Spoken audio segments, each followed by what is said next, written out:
Good morning, everyone, and thank you very much for your presence today. My name is DLAMINI. I am representing SACA, which stands for South African Council for Administrators. SACA was introduced in 2011. The objectives of SACA is to basically look at the professional conduct of administrators in the government and the private environments. Why did we think there is a need for professionalizing administration? Over years, over time, professors have actually looked at this, and there's always been an area that looked like it needed enhancement, which means if I were to make a practical example, if you go into a government department and you come across a person that does not exercise professionalism while delivering that service to you, it becomes a concern, because if you look across the board, every department that you go to, it's a chosen few that will actually present you with valuable skills that will be showing you that they have advanced administrative skills. In some areas, we've noticed that it's normally because there is lack of training, or rather they have actually inherited the culture in government. So today, Bonke Creatives has actually invited me to be part of the discussion that affects all of us from all ages. I'm talking about public speaking today. In my organization, I am heading marketing and stakeholder relations. So if you look at my position in my career, obviously as a public speaker, you need to be able to address people at any level, executive going downwards. And it's, I must say, it's a very nerve-wracking situation. I don't remember a stage where I'm saying, I can actually master this, I understand the ins and out of it. Because every topic that is presented to you obviously needs some level of confidence inside you. So today I have been invited to come and speak about public speaking, the fears that actually involves public speaking, and also my experiences. Like I've already mentioned, that it's nerve-wracking. I would say, first of all, as a human being, speaking and writing, it's two things that are controlled by the brain, but there is a very close link between the two. For instance, it's very difficult for you to write and speak at the same time. But if you are to write first, you give yourself enough time to kind of, let me think, even if you are in an exam situation, you are given an opportunity to think about, what do I want to write? But with speaking, some of us are natural speakers, some of us want to prepare, some of us are introverts, some of us are extroverts. But what I've noticed over time is it's a skill that you can actually enhance from a very early age. In my case, how did I become so comfortable? I would say, growing up from matric level, I've always looked at people that were presenters. And I felt I want to be speaking English, I want to be talking to people, but I was not even sure what will I be talking about. But first of all, I had to fix my language, because in most cases, it's either you're going to an interview. If you come across an interview, obviously you are expected to express yourself in English. So considering the fact that it was an internal intention, I would say, I wanted to do it. It's not like I saw people do it and I wanted to do it. I felt like I want to be this person. I could not do it in church because I did not understand the Bible that well. But when we had debates at school, I was flowing because I liked the English language. I did not understand why would there be barriers. Why would I not be able to speak? I was very close to my dictionary. So I improved my English, which is why I'm thinking for a lot of people, people think, first of all, you have to master the language before you can actually entertain the topic at hand. So to hone my skills, I tried to talk. Even if I was making mistakes, my vocabulary was not 100%, but talking to people and interacting with people that are not necessarily of your native language, that encouraged me to say, oh, they speak like this. But here's another challenge. You must not be seen to be overdoing it. If you speak, use simple grammar. Do not want to have these bombastic words just because you want to impress people. You've got to like speak in a way or in a manner that makes you so comfortable that even if somebody says it's an impromptu speaking topic level, what does even that mean? Impromptu means I'm not prepared. I find myself in a meeting. In this meeting, I have told myself, okay, I'm coming here to observe, or I have been invited as a guest. Before I know it, a chairperson stands up and say, Ms. DLAMINI, can you please help us with a narrative of this and this, or the research that you did previously? Mind you, you did not prepare for this. You find yourself in a situation that is called impromptu speaking. So obviously, you need to be able to stand up confidently, and okay, the problem would be you need to cut out your feelers, try and make yourself comfortable. If you have prepared well, which is the topic that I will address at a later stage, you would be able to say, all right, I am prepared. The introduction of my speech would be 1, 2, 3. And secondly, you would be able to know how to address your audience. There's quite a number of things that are involved if you are prepared. But if you're not prepared, obviously it's going to be like, okay, where do I start and what am I supposed to be talking about? But here's one thing that will give you comfort. Whoever that is asking you to come and present something obviously knows that this person is capable of giving us more light, sharing more information on a particular topic. Everybody think because Mina, I'm a quiet person, I'm not capable of speaking publicly. But now look at it this way. If you are to go to an interview, who are you with? Are they expecting an introvert or an extrovert? 20% of who you are, you should be able to tell us about yourself. Where do you start? It's a broad question everybody has to answer. But here's the key. If you've decided and have accepted the decision that, mind you, it's you that has made the decision. If you've decided to be quiet, everybody else will begin to look at you as a quiet person. But if you look at how I present myself, you would think she must probably have been through some training, or she's a teacher, or she's a motivational speaker. I'm none of the above, but I'm that kind of a person that would want to be heard. That makes me an extrovert. Being an introvert is a decision that you make. In my case, I become intro when I'm around people that I do not know. Why am I doing that? I want to be on the safe side. Imagine we are suguma, we are kuluma, only to realize that the people that you're talking to, the people are very or more intelligent than you are. Yet you have already portrayed who you are. Kanti, your facts are actually very minimal. You still need some upbringing here and there. So an introvert can actually be trained if you've got interest. For you to come out of that cocoon, you've got to want to be that person.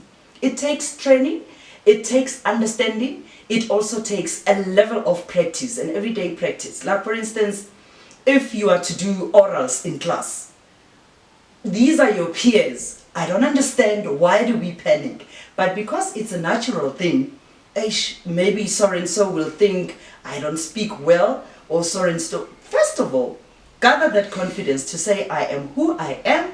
I will be able to put this across. You are a different person, they are different people. Do not ever compare yourself to anybody. But bottom line is, it can be honed. It's a skill that can be uplifted. It needs training and it needs a lot of practice. Yeah. Omunye umuntu uzothi mhlambe you come from a good school, maybe multiracial school, that's why you are well spoken. Yeah. Yes. So what's the advice someone who's ordinary going to public schools? Yeah. Where? All right. I understand what you're saying. Sure. All right. I find that a lot. I get that a lot in my circles. Can I tell you something? I have never been to a public school. I went to those secondary schools that are high in the mountains in the Free State, but it was a boarding school, it was nice, but it was not a public school, it was not even a multiracial school. I just happened to be this person that wants to speak differently, that wants to see things differently. Remember, it's all inside you. If you watch TV and see people your age fluently speaking, yes, some of them could have been trained. They're coming from schools where it's easy to do this.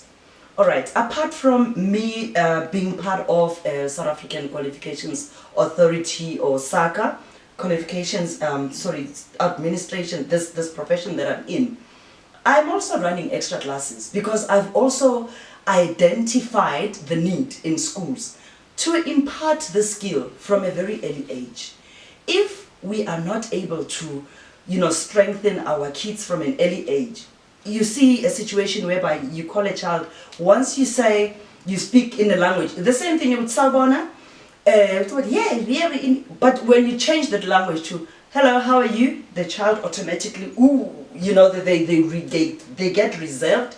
It's like now you're switching from something that they're confident in, and now you're speaking another language. It has to be something that they are trained at home and at school. That's why I'm running extra classes for that as well, across all levels. At some point, I've seen myself having to deal with matrics that are actually very prepared to go into tertiary and into the corporate environments. But the problem is, they are skilled, problem is the communication. You see, so if you're not able to express yourself, people start to make decisions that will belittle your well-being. And if you begin to agree with that, obviously, you are that kind of a person and you agree with the society. But if you are like me, even if I don't have the right facts right now, but I come across as if I'm exuding confidence, like I can do it. Even if I'm selling something to you. I'm selling pots here, they steam, they AMC, they whatever the case may be. But because of how I am sharing this knowledge with you, you will begin to think that must be a very good product because of how I'm actually presenting it to you. That's cool. Okay, speaking about being an introvert and being an extrovert, obviously an introvert is more fearful, and I would like us to talk more around the issues of fear. Public speaking is actually nerve-wracking at any age. Like I mentioned earlier on in class, you would be scared of your peers. In a corporate environment, you would think your colleagues, okay, fine, the content of your speech may not necessarily resonate with what is expected. Here's what I've noticed. How do you actually discover that you actually fear this? One person would start sweating, another person will start trembling. If you've got papers in your hand, you will start shaking, and you will have a heartbeat that is abnormal, and butterflies in your stomach, and what else? Your high blood pressure will skyrocket, Some of the people, they also immediately start having like a running stomach, and then you have to okay, fine, stop the audience, and I know it's very embarrassing. But like I said, it's something that can actually be trained. It's a skill that can be trained from a young age.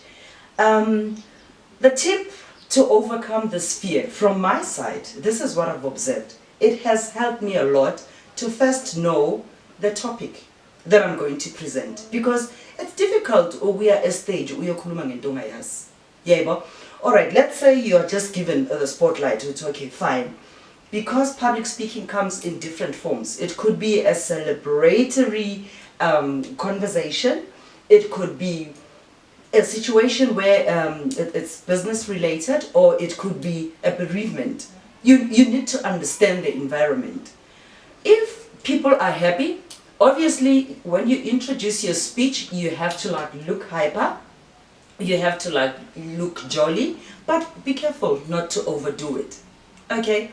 If it's a bereavement, obviously what you're presenting over there, how you resonate with the people, your audience is very important, for instance. Now you have to look like inhliziyo yakho ibuhlungu, uphatheke kabi, because you have to comfort people in the process. But if it's business and you are selling something, obviously you want to win your audience. Given a chance in business, you know how I used to operate? I will make sure that before I even go and do a presentation, I at least know who my audience is. I know what there will be a CEO from this particular company. What does that company deal with? And I will know that person that will be sitting, or rather whoever that is invited. If you know those people, it somehow allays your fears, because you know what, oh no, I've heard him speak on television, so that means I've got to up my game as well. But if it's like people that you do not know, you must also do not underestimate them. Always give them your best. Like I said earlier on, preparation is the best key. The topic, if you do not know anything about the topic, try and research, so that when the time for asking questions comes, you are able to answer comfortably. And should there be questions that are obviously directed to your attention, it's not easy until you get off stage. The first 3 minutes of introduction is like, my name is what. Yeah, okay. That is a time to like keep yourself calm. So preparing for these questions also, think calmly. You've got to think. Remember earlier on I mentioned that our brain has got two very closely connected ways whereby you read and you speak, or you talk and write at the same time, but it's very tricky. So you've got to think calmly. Another thing, thinking calmly, how do you become calm? Take deep breaths in between. Even if while you're scratching for your papers there, try to breathe deeply without obviously pumping your nose so that everybody can see that, hey, no, our speaker today, she or he is someone else. Be calm. You know, try and act normal. You will sweat, but if you know your content because you have actually prepared for this, surely you will be able to cruise calmly. Yeah? So it's very important that you take into consideration that what I'm going to talk about, is it something that I'm comfortable with? And the audience. Also, here's another thing that I've noticed. Public speaking, for your audience not to be distracted, you've got to be very careful. Let's say, for instance, this pen. If I'm talking here and I'm clicking and clacking and clicking, or I'm wearing bangles that are dangling, this person that I'm actually talking to will divert their attention to all these jigglies, things that are, you know, my chains and everything. They completely forget about what you're saying now. They're looking at, what is that? Is it a monkey? Or what is that on the hand? They divert completely from, and they will miss out on the topic itself. So try and minimize on what you're wearing. Be as normal, and your outfit as well. It must not be something that confuses the attention. People get easily distracted. And also your body language. Yes, it's okay to show humor where it's needed. But like I said, do not overdo it. If you are to hoy a joke there, look at your audience. Make sure that your joke is in appropriate timing of the speech itself. What else am I forgetting? Body language. When you talk, be that person that looks like, if it's a respectable topic, let's say I want to address gender-based violence. Obviously, if it makes me angry, you will see from my face that you're not supposed to hit a woman, you will get arrested and everything else.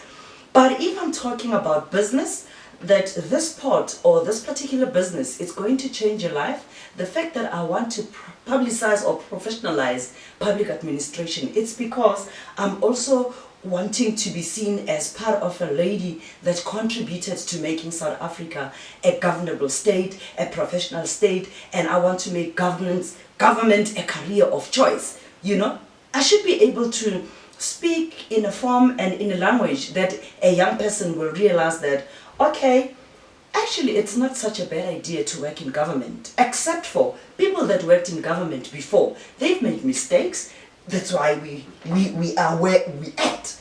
Look at what is it going to take for us to transition from where we at to be in another revolution, let's say in 2030, because the national strategy is to see a changed government around 2030. What is it going to take? We've got interns right now in government that are already inheriting into 80. If you come to Thandi's office, she's sitting and drinking coffee, she'll tell you, sorry, I'm on lunch. Interns, if they come to an environment like that, obviously they will adopt that. And now, how do I begin to teach a person that has been working in government for 30 years, operating like that for 30 years, now I come to this person and say, you've got to change your behavior. Obviously, I've got to have strategies that if you change your behavior, here are the benefits. So that's why we call it continuous professional development. I'm going to teach you how to speak publicly and you will earn points. Next time you go for an interview, you will be asked, just like if you want to become a teacher, you are asked, do you belong to South African Council of Educators? Why? Because there's a certain level of standard that you must portray. So if I say you have a title of SACA, my career, my professional environment, that means you have gone through the test. Thandi and her organizations, they've actually tested you. When a customer comes through and you're a receptionist, how do you approach the people? Do you stand up, extend a hand, greet them calmly, make them comfortable in your space, and then address whatever that they want, offer them something, even if it's not anything that you can handle at that particular moment. But do you go an extra mile to show that person that I actually want to help you? So those are some of the benefits that you get by, okay, fine, getting out of your normal. Your normal is now, I'm an introvert, or rather I'm used to this environment, but you can actually be a different person. Which is why I said earlier, it's a skill that can be trained. So yeah, I think so far I've addressed more or less a little bit of everything that was required of me. Thank you very much.